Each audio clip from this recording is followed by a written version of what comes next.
all of OneCoin for inviting me to spend some time with you. Thank you.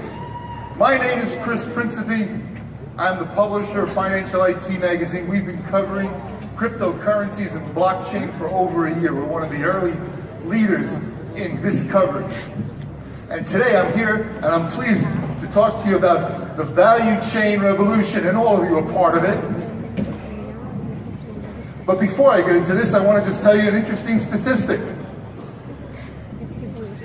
Last year, 2015,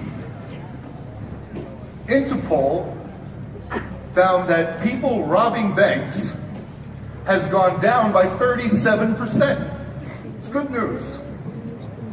The bad news is there's been a 100% increase in banks robbing people.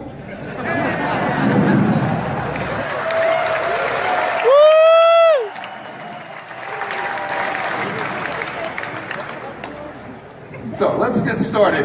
When I wake up in the morning, the first thing that I think about, and I've spent my whole career in the financial services market, is what kind of innovation can I think about, look into, learn about, do that can increase the natural wealth of people. Now, most of my breakfast partners don't have the same thought, but that's how I start the day out. And it means having to think a little bit different. It means your mechanics in your mind need to work a little bit differently. You need to have more of a global view. You have to think of the world. Not just ourselves, not just our locality, but how do we interact with the world? You need to see the future. Where are we going? And by the way, that's me at a younger age on the Chinese Great Wall. Maybe? We need to take some risk. Make that leap of faith. But I'm not talking about risks that we don't understand. I'm not talking about risks that we can't manage. I'm not talking about risks that we are going to lose our house and our wealth and our families on. I'm talking about manageable risks that will help increase our futures. This is danger. That's a risk. So when we talk about innovation, Wikipedia says it means doing something new, but I actually like Dr. Sanjay's definition, which is innovation produces wealth. And to illustrate it, I've got this statue, the spirit of innovation. Can anybody in this room tell me where this statue is? Any guesses? I'll give you a little hint. Where I live is in South Florida. Didn't help? Not Miami. Walt Disney World. Well, hey, Walt Disney was an innovator. Walt Disney World is an innovation place. Okay, so what's coming in the future? We need to think about that today, when we need to make and take actions today. Not like my friend here on the screen.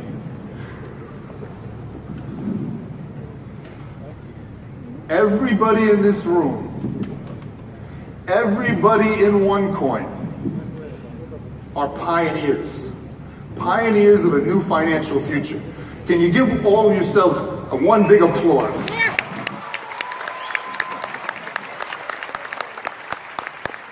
Because you're the people that are going to drive the future, just like these pioneers of old did.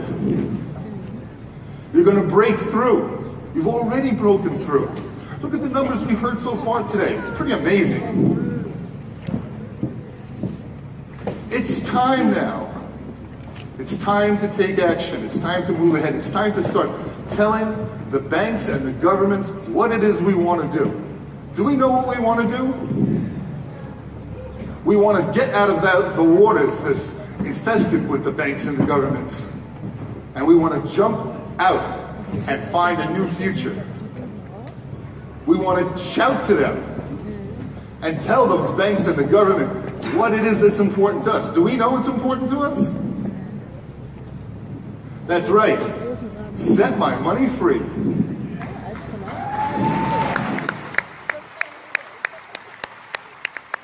And this is where the problem is today.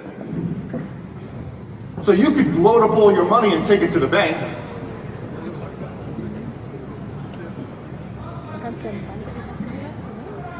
I don't know. That might be Jewish truck. I don't know. Or you could try another solution. That might be Sebastian, right? It's a good solution. It's not comfortable though, is it? No. But at OneCoin we don't sleep, Sebastian. You said so. He never sleeps. Okay. Cryptocurrency, that's where it is. The movement of the cryptocurrency market has been amazing. It's transforming the world. It will continue to transform it in a way that surpasses what we've seen with the internet. And the internet took too long to get where it is today. Cryptocurrency is getting there in a fraction of the time. It's so hot right now, right? Cryptocurrency.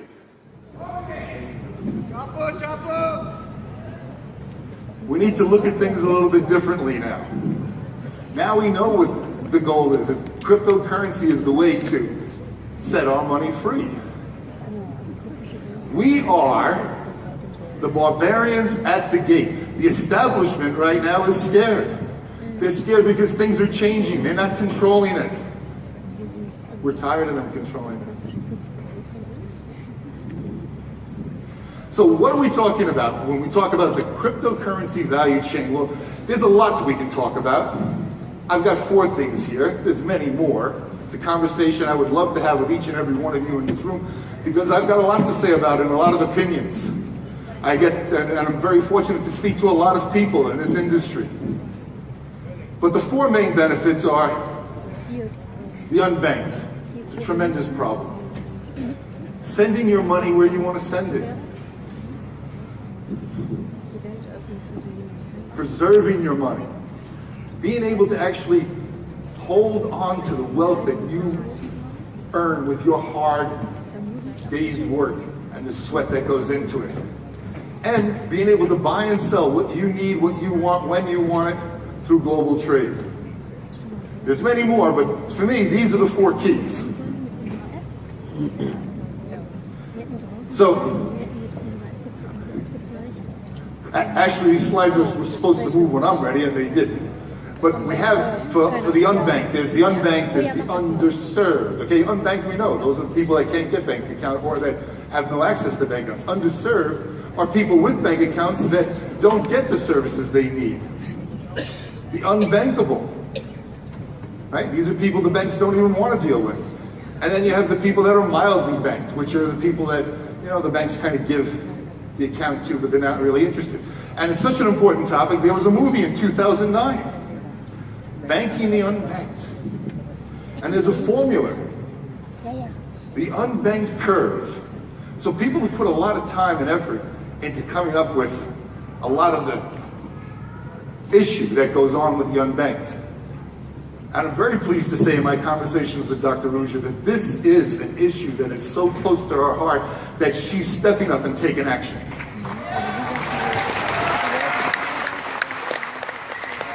And with all the bankers that I know, they're going in the opposite direction. Quickly. So where are the unbanked? Well, you can see they're everywhere, but in particular, they're in a lot of the regions that we heard earlier today from Sebastian, from Kerry, from Ed. They're the regions today where OneCoin has strength and will continue to have some strength. Coincidence, right? Okay, so remittances. This is really simple. It's about sending money to your loved ones. It's about being able to build a future because you have a son or daughter that's going to a different country for school. It's about growing your small business and being able to buy and sell in different places. It's helping your family improve.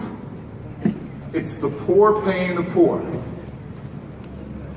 And today, when you do that, when you try to send money, you get taxed. You pay more to send $100 by percentage than a big corporation sending $100 million. It's not fair. It's a tax on the poor. It's a tax on every one of us. Do I need to say who's taxing us? Okay, wealth preservation, okay? So yes, we want to preserve our money, but what are the things that are working against us? Well, to me, banks, governments, politicians are all working against us, because what do? They devalue currencies. They put currency control. You can't get hard currency in a lot of places without going through big ordeals, long waiting times, and then even then they give you a small amount. Political manipulation. What do I mean by that? I mean, it's politicians that start wars, right? It's politicians that start arguments with other countries. It's politicians that split the world up instead of bringing us together. Unequal tax regimes. You know, how come if you live in one country, so much more of your wealth goes, and you live in another country and you pay a lot lower rate? And, more importantly, as we saw if you follow the news, the Panama Papers, how is it when we're wealthy, we don't have to pay any taxes? Fair? Corruption. I'm not even going to go into that one. Inflation and deflation. Who does that to us? Governments and politicians. Negative interest rates. This is one that we've seen in the last few years. So let me understand this. I'm going to put my money in your bank, and you're going to charge me to put my money in your bank, and then you're going to use my money to make money. That's fair. Right? I go to a lot of banking conferences, and they all say, yeah, that's right. Yeah, that's just how it works. So these are the things that we have to watch for, and these are the kind of guys we have to watch out for.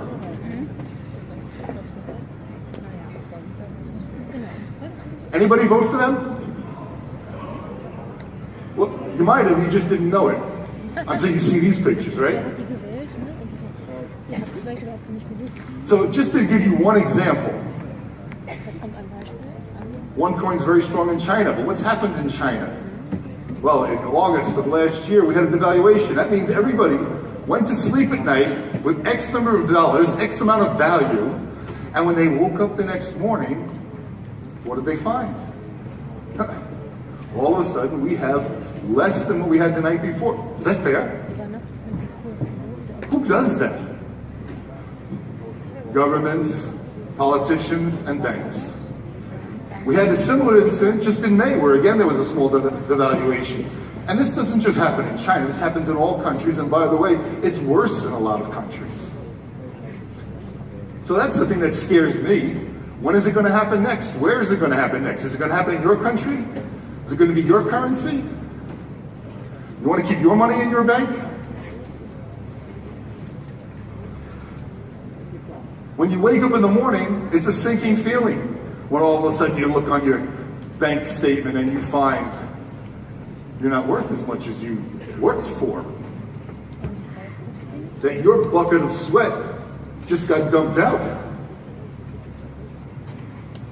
So come to global trade. So this is the buying and selling of goods and services, and ease of settlement for buying of goods and services. Being able to do that and cross borders and not have to worry about fraud.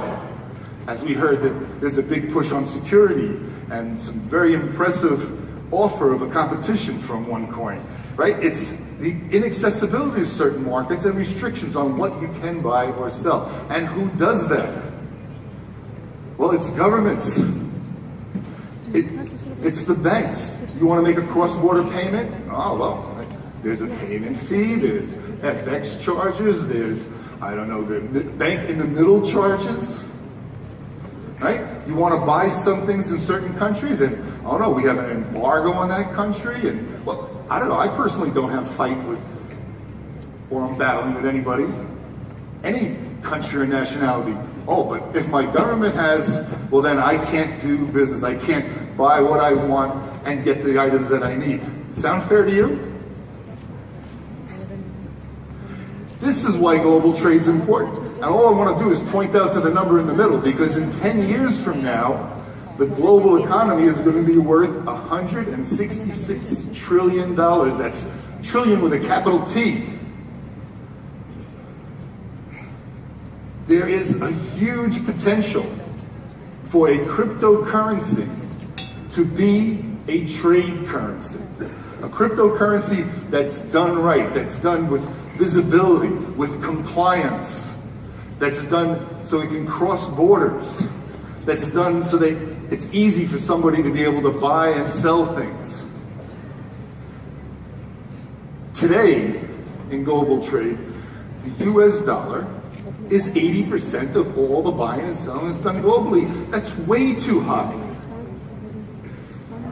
But that provides an opportunity, and it provides an opportunity for everybody in this room, because when you own a cryptocurrency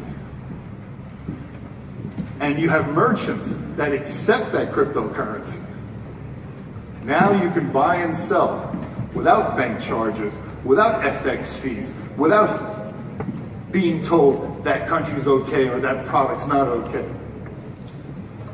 That's the potential of global trade, and that's the potential for cryptocurrency. So, quick quiz. Everybody ready for a quiz? Yeah? Let's see. Can anybody tell me what's the largest animal in the world? And the answer is not a bank, okay? But what's the largest animal in the world?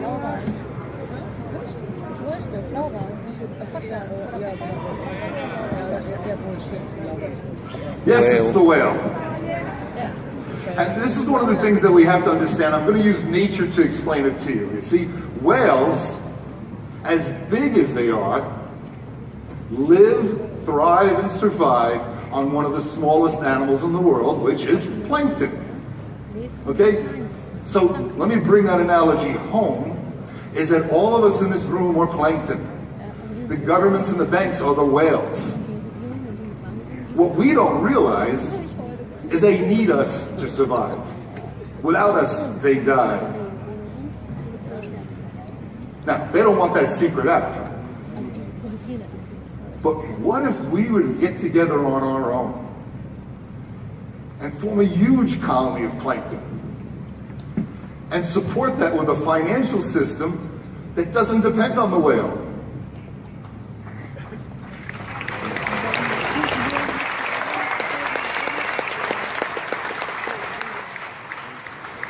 That's the goal. That's where the direction is. So there's going to be a convergence between the old money system and the new cryptocurrencies and digital systems. I'm betting on cryptocurrencies. I don't know about anybody else in this room, but that's my bet.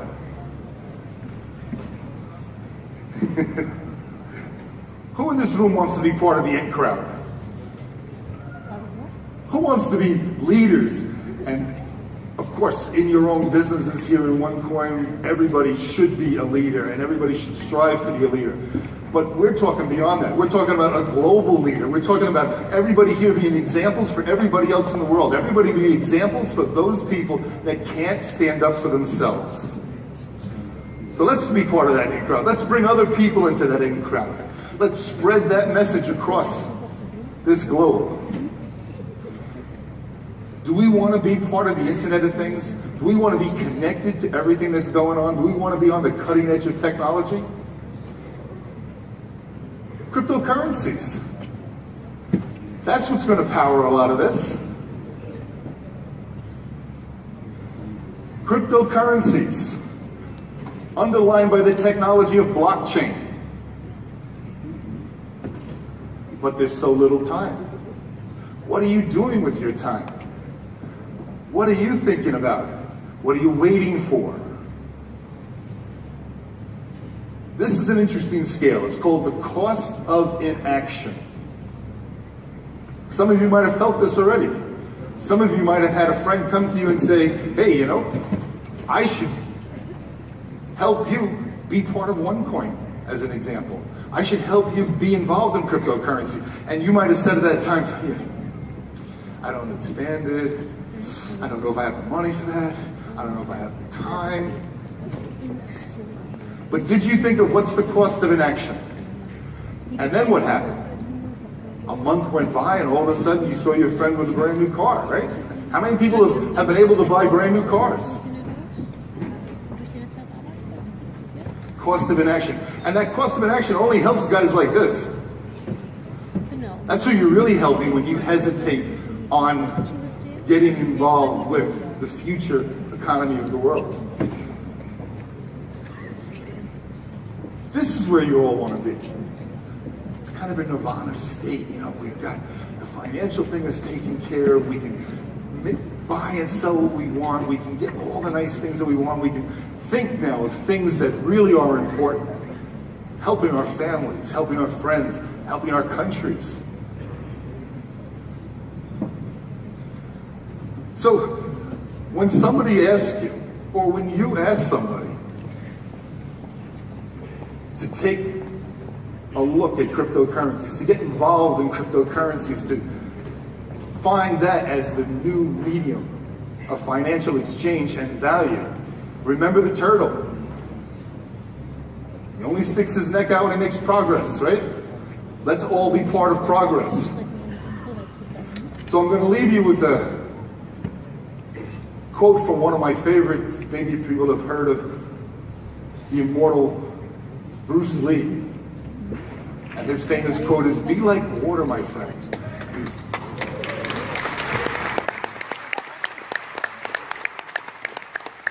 So when you have some difficulty in your life, and everybody does from time to time, we hope for this group less than the other people, but when you have difficulty, you find your way around the problem so you can move on and move on quickly. And that's what cryptocurrencies will do for you.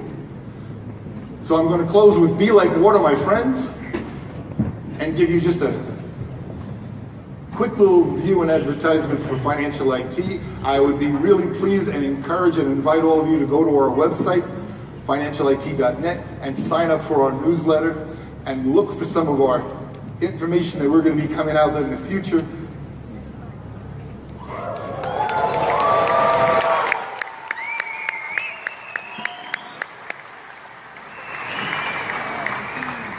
Okay, but that's not all. I'm going to finish with giving you just a little secret, is that we've got coming up very soon a new issue which will have some of the best writers in the financial industry contributing about blockchain, but more importantly about cryptocurrency, and we're going to run a special feature on your leaders here.